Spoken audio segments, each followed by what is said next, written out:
Weiser. George, did on Saturday night with JT out there, did it just seem like the ball was coming out different, or was anything else going on as far as receivers getting open better, or what? Oh no, it was the same plan as the same plan that we had as the other quarterbacks. It's just some quarterbacks throw different than others. Some people have a different trajectory of the throw, but the ball was still coming out the same.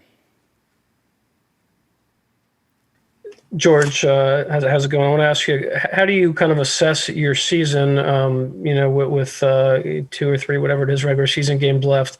I know you had to miss a couple. How do you view your sophomore year so far? Oh, I think I helped a lot of other people grow like I wanted to do in the beginning of the season, such as like Jermaine Burton, Marcus Roseman, a lot of the young guys. I feel like I helped them grow a lot, knowing that it was going to be a tough season with COVID.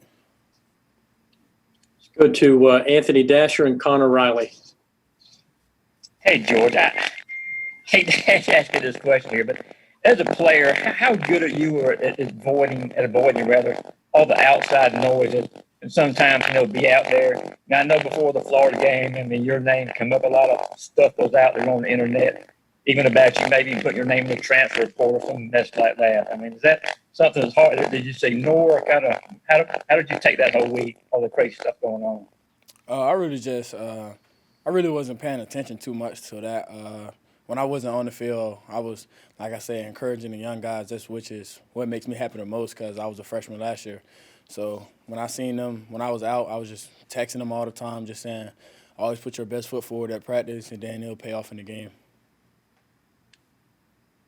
Hey, George, just what did you make of your performance the other night, and how good was it for you to just get back out there and play after missing basically almost a month? It was good. It felt good to get back and play with the guys. That's really what I like doing the most, is just hanging out there and being out there with my friends. It felt good to see that the defense really showed up and came to play. Everybody did a collective job to the win. Let's go to Palmer and then Mike Griffith. Yeah, George, when you say that you help out some of the younger guys like Jermaine, how exactly do you go about doing that? And do you feel like Jermaine's coming on towards the end of the season like you did last year? Oh, yeah, I feel like he's kind of similar to me last year than this year because, he doesn't really – you don't really have to tell him what to do. You just play your game, and he feeds off of it. And I kind of see that. So that's what I kind of mean by helping the other guys. By me doing my part, they just feed off of my energy. George, I think you had 8 catches, catching up to your Sugar Bowl numbers a little bit. Is there a zone for a receiver? You're so dependent on the quarterback. How important is it to get the ball, get targets, and get in a rhythm? Is there something to be said for that as a receiver? Yeah, it's very important to try to get your targets and try to get in a rhythm while catching the ball because it's going to help your team and your route running. So, get to your right depth. As soon as you get the ball, you puncture and you try to get the first down or you try to go further. So it really helps everybody knowing, like I was saying before, Jermaine, Marcus, guys that are coming out of high school, they knew that, but it wasn't an emphasis on their gameplay and how they play. You mentioned the trajectory being a little different. Is JT's ball similar to Jake's was when we talk about trajectory, or does he have more velocity, would you say? I feel like JT, he's a Cali kid, so he has a bigger arm, basically throwing the ball in the air. It's not going to be too flat, too low, but it's going to get there. Really the same with all the other quarterbacks. They all compete and they all work hard. Let's go to Jillian and then Chip.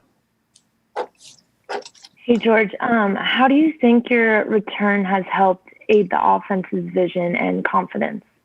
I think I boosted the team's confidence a lot by me coming back and just contributing to the team because I know they missed me out there. When I was at practice, not really practicing in a black jersey, they kind of missed me, and I can tell. So when I came back, it kind of boosted the team a lot.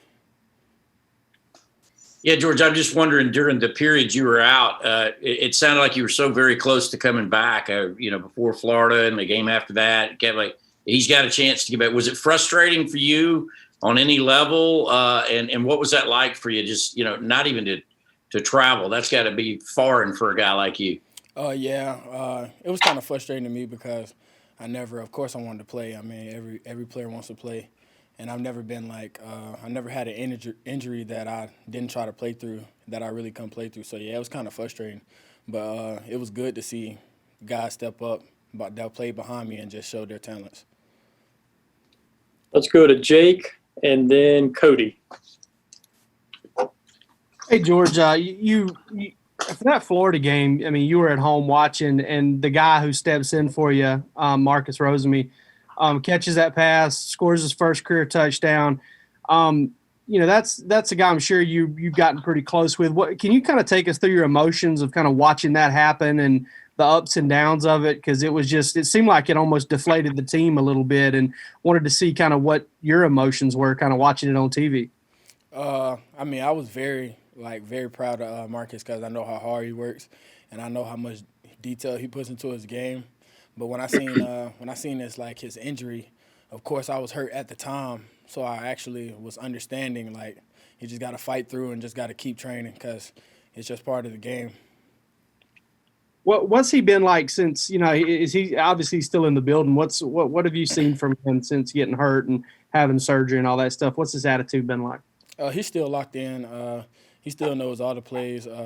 He's behind the signal man all the time, so he gets every play. He just can't do anything.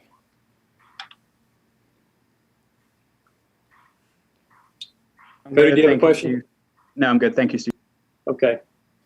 We've got time for one or two more if anybody wants to jump back in. Hey, George, I know can't believe we haven't asked you this yet, but as far as your injury goes, can you say exactly what it was? It was just like a minor strain, but it was glad to be back. I mean, just to help the guys. I mean, when the team got me back, it was great to have. So it's an upper body injury. Can you be specific about it? Oh yeah, it was an upper body injury. It was like my shoulder, but it wasn't nothing too painful. But I couldn't do it. I mean, Gotcha. Just to be on the safe side with the coaches, they wanted me to just stay out and just cheer my team on, which is what I did, and they did a great job.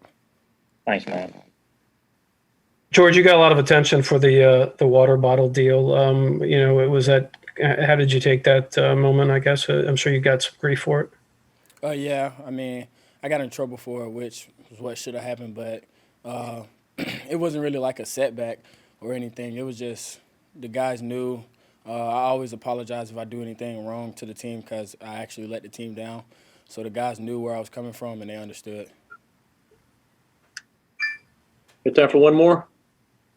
George, how do you feel at this point? Do you feel like you're 100% back to being the old George at this point physically? Oh, yes. Okay, George, thank you for your time. We'll see you soon.